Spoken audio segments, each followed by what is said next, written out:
நம்முடைய ஒரே இது நம்ம தலைவரை முதல்வராக்கணும். அவர் யாருக்கெல்லாம் இது கொடுத்துருக்காரோ அவங்கள வேட்பாளராக்கி சட்டமன்றத்துக்கு அனுப்பணும். அதை மட்டும்தான் பேசணுன்ற மைண்ட் செட்ல தான் போறோம். ஆனா இந்த மாதிரி சின்ன சின்ன சம்பவங்களை நடத்துறாங்கன்னா எவ்வளவு கேவலமான இயக்கமாக இந்த திமுக இருக்கிறது. கொள்ளக்காரன் கிட்னி திருடி, சட்னி திருடி, பனியன் திருடி, பாலியல் பண்றவங்க எல்லாத்துக்கும் பொறுப்பு கொடுத்து அவங்க எம்எல்ஏவா விளங்கிறோம், நல்லா விளங்கிறோம். பேயாட்சி செய்தால் பிணம் தின்னும் சாத்திரங்கள் சும்மாவா சொன்னாங்க? 2 வயசு குழந்தை ஞாபகம் இருக்கா? பாலியல் வன்புணர்வு. +2 படிக்கிற புள்ள இரவு நேரத்தில் மறைவிடம் சென்றிருக்கின்றால் இயற்கை உபாதையை கழிக்க. அங்க பாலியல் செய்து கண்ட துண்டமா வெட்டி போட்டிருக்கான் ஒரு கயவன். அதுக்கு கேட்டா ஒரு நல்லவர் சொல்றாரு, புதருக்குள்ளா லைட்டு போட முடியும். புதர்ல லைட்டு கேட்கலடா மடையா, புதர்ல தான் மறைவா போக முடியும். லைட்டு போட்ட ரோட்லடா உக்காந்து போக முடியும் எடுபட்ட பையில. மறைவான விஷயங்கள் மறைவான இடத்துல தான் நடக்கும், ஓப்பன்ல நடக்க. இது கூட தெரியலம்மா கேட்டா நமக்கு அறிவு இல்லைன்னுவாங்க. இவங்களுக்கு ரொம்ப அறிவு, ரொம்ப ரொம்ப அறிவு. 26ல தெரிஞ்சிடும். விசிலடி பெண்ண விசிலடி, தமிழ்நாடு குழுங்க நீ விசிலடி. விசிலடி பெண்ண விசிலடி, தமிழ்நாடு குழுங்க விசிலடி. நம்மை பிடித்த தீய சக்தி போக போகுதுன்னு விசிலடி. நம்மை பிடித்த தீய சக்தி போக போகுதுன்னு விசிலடி. போடே விசில, நல்லா போடு விசில. இந்த வில்லிவாக்கம் தொகுதியின் வேட்பாளர் அருமை அண்ணன் ஆதவ் அவர்களின் வெற்றி உறுதி செய்யப்பட்ட ஒன்று. அவ்வளவுதான், ஜெயிச்சுட்டோமா, நம்ம ஜெயிச்சுட்டோம். ஏன்னா நம்மள மாதிரி கஷ்டப்படுறவங்களுக்கு வாழ்க்கை முன்னேற வேண்டும் என்பதற்காகவே அண்ணனை நம்ம தளபதி இந்த தொகுதிக்கு கொடுத்திருக்காங்கம்மா. அண்ணனை நமக்கு கொடுத்திருக்காங்க. அண்ணன் ஒரு பிளேயர் என்பது எத்தனை பேருக்கு தெரியுமோ தெரியாதோ. இங்க நான் சொல்றேன், அண்ணனுடைய ஒவ்வொரு பதிலும் எதிராளிக்கு கேட்டு காம்பவுண்டுக்கு அண்ணனை போய் விழுற மாதிரி தான் இருக்கும். ஏன்னா அவரு ஃபுட்பால் பிளேயர். அச்சா மகனை நீ காலி, 4 பீஸோ 3 பீஸோ எனக்கு தெரியாது. பேஸ்கெட் பால் இல்லையா, அது போட்டா போய் வலையில விழுந்துரும். மகனை காம்பவுண்டுக்கு வெளியே போய் விழுந்துருவேன். நீ காலி, நீ காலி. தோல்வி பயன் ஒண்ணு இருக்கு. நான் என்ன சொல்றேன், நாகரிக அரசியல் பண்ணுங்க.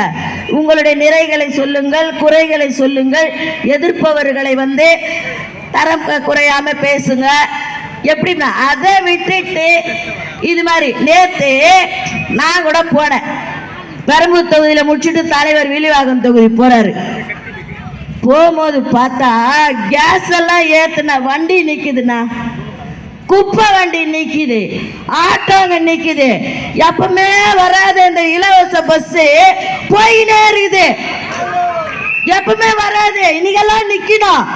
வந்தா 30 ரூபாய் 35 ரூபாய் அந்த மின்சார பஸ் வரும், இலவச பஸ்ஸே வராது. நேற்று என்ன போயினே இருக்குது. என்னன்னா நம்ம தலைவர் வருகையை தடுக்கிறாங்களாம். இது என்ன நியாயம்? நீ இதுக்கு பயப்படுறதுக்கு நீ பேசாம போயினே இரு. களத்துல நில்லு, களத்துல நில்லு. ஓட்டு கேட்க உனக்கு திராணி இருக்குதா? முதல்ல என்ன சொல்லி நீ ஓட்டு கேட்ப? பாலியல் வன்புணர்வு பண்ண வந்திருக்கிற, வா ஓட்டு போடுவியா? கள்ளசாராயம் குடுக்க வந்துக்கிற, வா அப்படின்னு ஓட்டு கேட்பியா? நீ எல்லாத்தையும் விலை ஏத்திட்ட, வா ஓட்டு போடுன்னு கேட்பியா? எந்த முகத்தை வச்சுன்னு ஓட்டு கேட்க போறீங்க திமுக காரர்களே? அசிங்கமா இல்ல உங்களுக்கு? வெக்கமா இல்ல உங்களுக்கு? என் தலைவரே அனுபவம் இல்லை என்று சொல்கிறார்கள். தேர்தல் அறிக்கையிலே மகளிருக்கு உரிமை தொகையாக 2500 ரூபாய் கொடுக்க போகின்றார். திருமணமாகும் பெண்களுக்கு ஒரு பட்டு புடவையும் ஒரு சவரன் நகையும் கொடுக்க போகிறார். பிறக்கின்ற குழந்தைக்கு தாய் மாமனாக 1 கிராம் மோதிரத்தையும் அளிக்க போகின்றார். அன்னபூர்ணா திட்டத்தின் கீழ் விலையில்லாத 6 சிலிண்டர் வழங்கப்பட போகின்றது. இதெல்லாம் பயனுள்ள திட்டங்க.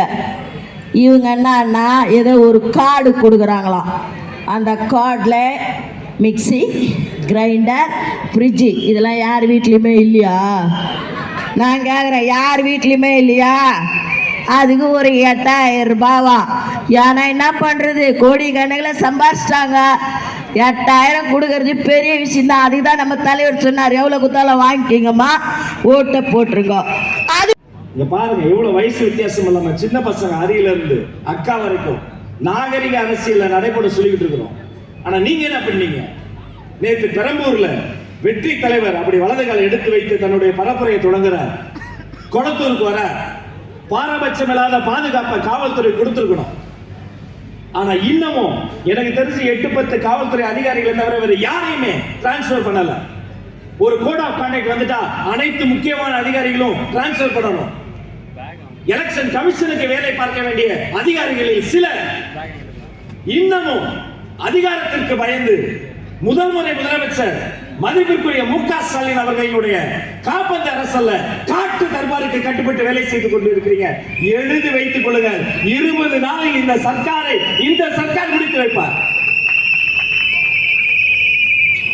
நான் உடனே கேட்டேன், தம்பிக்கு போன் பண்ணி, கூட்டத்தில் பெண்கள் முன்னாடி பாட்டில் வீசி இருக்கிறாங்க, எப்படி இருந்தாலும் ஒரு 10 சிங்க பெண்கள் தைரியமா இருக்கும் போது ஏதாவது ஒரு தங்கச்சி பயந்து போயிருக்குமே. என் தம்பி சொன்னா, ஒரு பொண்ணு கூட எழுந்து போல, நான் அடிப்பட்ட தவிர எல்லா பொண்ணும் உட்காந்துருக்காங்க. யாதவ் சார் அங்க இருக்கிறாரு, எல்லாரும் இருக்கிறாங்க. நாஞ்சல் சம்பத்தனை பேசிட்டு இருக்காரு. அவங்க எப்படி காவல்துறை இருந்தாலும் நமக்கு பாதுகாப்பு தர மாட்டாங்க. குளத்தூர்ல எடுத்து கொடுத்த பாதுகாப்பை தான் பார்த்தோமே. பாரபட்சம், அத்தனை பாரபட்சம். அதை பார்த்த உடனே இன்னொருத்தர் இருக்காரு பாருங்க, காப்பீடிக்கும் கலாச்சாரம், அதே டெய்லர், அதே வாடகை ஒரு தலைவர், அவர் ஒரு ஜீப்ல ஏறி போறாரு. யாருமே இல்லாத டீ கடையில யாருக்கு சாப்பிட்டு அவரினுடைய வாரிசு அரசியல். அவர் மைக்கெல்லாம் மாட்டிட்டு அவர் ஒரு ஜீப்ல போறாரு. கூட்டத்தை காட்டுறாங்க, சும்மா சொல்லக்கூடாது, ஓரளவுக்கு நல்ல கூட்டம். என்னடா இது கூட்டம் வருது எப்படின்னு பார்த்தா ட்விட்டர்ல வீடியோ வருது.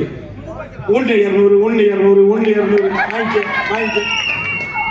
டிப்பர் லாரி வச்சு ஆத்து மணல கடத்துறீங்க, அடுத்த ஆளுங்களையுமா கடத்துறீங்க. 200 ரூபா கொடுத்து உங்களை எல்லாம் இணையத்தில் என்ன தெரியுமா சொல்லுவோம், 200 ரூபா ஊப்பின்னு திட்டிக்கிட்டு இருந்தோம். உண்மையிலே ஆளுக்கு 200 ரூபா கொடுத்து இப்படி கூட்டத்தை காமிச்சு அங்க பாக்குற ட்ரோன் ஷாட்ல அத்தனை சீருடை அணிந்த அதிகாரிகள் ஜீப்புக்கு பாதுகாப்பு தந்து, நியாயப்படி திமுக கூட்டத்துல வாசல்ல கட்டுற வாழைப்பழ தாருக்கு தான் நீங்க பாதுகாப்பு தரணும்.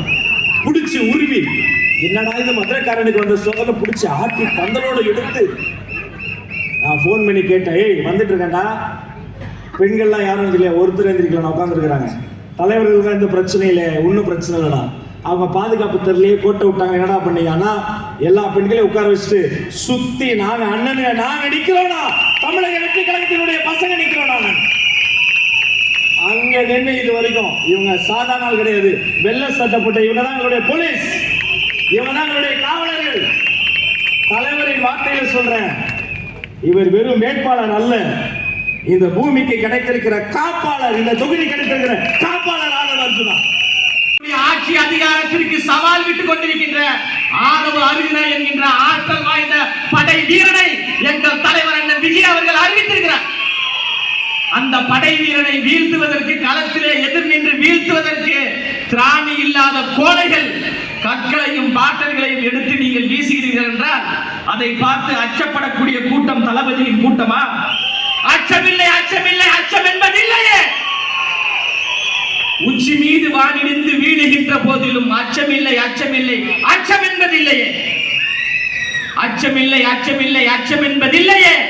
இச்சகத்தில் எல்லோரும் எதிர்த்து நின்ற போதிலும் அண்ணன் தளபதியின் படை வீரர்களுக்கு அச்சமில்லை, அச்சமில்லை, அச்சம் என்பதில்லையே. களத்துல மோதணும், கருத்தியலா மோதணும். அரசியல் என்பது விளையாட்டு கிடையாது, அரசியல் என்பது பொழுதுபோக்கு கிடையாது. அரசியல் என்பது மக்கள் பணி, அரசியல் என்பது சேவை பணி, அரசியல் என்பது தொண்டு பணி என்று தொண்டுள்ளத்தோடு வந்திருக்கின்ற மாபெரும் வரலாற்று தலைவர் தான் அண்ணன் விஜய் அவர்கள். அந்த 3 எழுத்து மந்திரமான விஜய் என்பதை வீழ்த்துவதற்காக நீங்கள் குறுக்கு வழியில் வந்தீர்கள் என்றால், இந்த பாட்டில் எடுத்து வீசினவன் நேரடியா வரல, நெஞ்சுக்கு நேராக முதல்ல பின்னாடியே ஒரு வழி இருக்கிறான். இந்த திமுக காரங்க பொழப்பு பின்னாடி வழியா வர்றதே இவருக்கு வேலையா போச்சு. நீ தெம்பு இருந்தா, திராணி இருந்தா, தைரியம் இருந்தா, துணிச்சல் இருந்தா நேரடியாக களத்தில் எதிர்த்து நின்று போராடுவதற்கு தயாரா? நேரடியா போதும். அண்ணன் ஆதவர்ஜன் அவர்கள் என்ன கேட்டார்? இந்த தொகுதியை, இந்த வில்லிவாக்கம் தொகுதியை, பின்தங்கிய மக்கள் அதிகமாக இருக்கக்கூடிய தொகுதியை, ஏழை எளிய பாமர மக்கள் அதிகமாக இருக்கக்கூடிய ஒரு தொகுதியை இத்தனை ஆண்டு காலம் மாறி மாறி ஆட்சி செய்த திமுகவும் அதிமுகவும் என்ன வளர்ச்சியை நீங்கள் கொடுத்தீர்கள் என்று கேள்வி கேட்கிறார். அதற்கு பதில் சொல்வதற்கு திமுகவுக்கு துப்பு கிடையாது. அண்ணன் அவர்கள் நேற்று, தலைவர் அண்ணன் விஜய் அவர்கள் நேற்று வேட்புமனு தாக்கல் பண்ண போறாங்க. அதற்கு அவ்வளவு தடை, நெருக்கடி. ஐயா ஸ்டாலின் அவர்கள் போனா 500 காவல்துறையில நீங்க குவிக்கிறீங்க. ஆனா தளபதி அவர்கள் செல்கின்ற போது 50 காவல்துறை தான் பாதுகாப்பு. இதுல சேதன் பாபு அவர் ஒன்று சொல்றாங்க, அவர் வெளியில வர சொல்லுங்க முதல்ல. நேற்று தலைவர் தளபதி அவர்கள் வெளியே வந்தவுடன் சென்னையே ஸ்தம்பிக்கின்ற அளவிற்கு மக்கள் தன்னியல்பாக கூடினார்கள் என்றால்,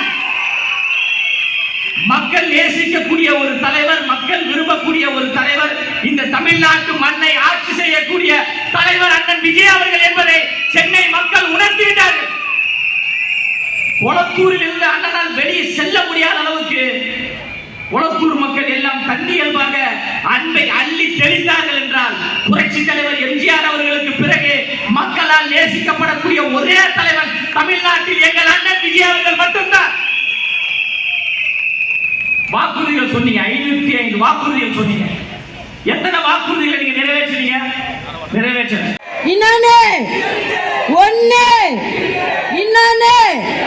ஒன்னு தூய சக்தி, ஒன்னு தீய சக்தி, 2 பேருக்கு நடுவுல தான் போட்டி. அந்த வார்த்தையை கேட்டு கேட்டு பிபி சுகர் எல்லாம் ஏறி போய் தூக்கம் போய் தான் இப்ப அந்த பாட்டில் வந்தது. இப்ப பாட்டில் வந்தது, அதுதான் தூக்கம் இல்லை. குப்பை தொட்டில போடுற பாட்டில மக்கள் மேல அடிச்சான். அவன் நிதானம் இல்லாம இருக்கிறான். அவனை கிளப்பி அனுப்பினவன் என்ன நிதானத்துல இருப்பான் சொல்லுங்க? அவன் நிதானம் இல்லைன்னா அவனை அனுப்பிச்சவன் என்ன நிதானத்துல இருப்பான்? இந்த பிரச்சனை எல்லாம் வேணாம். தொகுதி மேம்படணும், சீர்படணும், விலைவாசி கட்டுக்குள் வரணும், படிக்கின்ற மாணவர்களுக்கு உரிய வேலை வாய்ப்பு கிடைக்கணும், நல்ல கல்வி கிடைக்கணும், தரமான வீடு கிடைக்கணும், முக்கியமா மகளிருக்கு பாதுகாப்பு கிடைக்கணும்.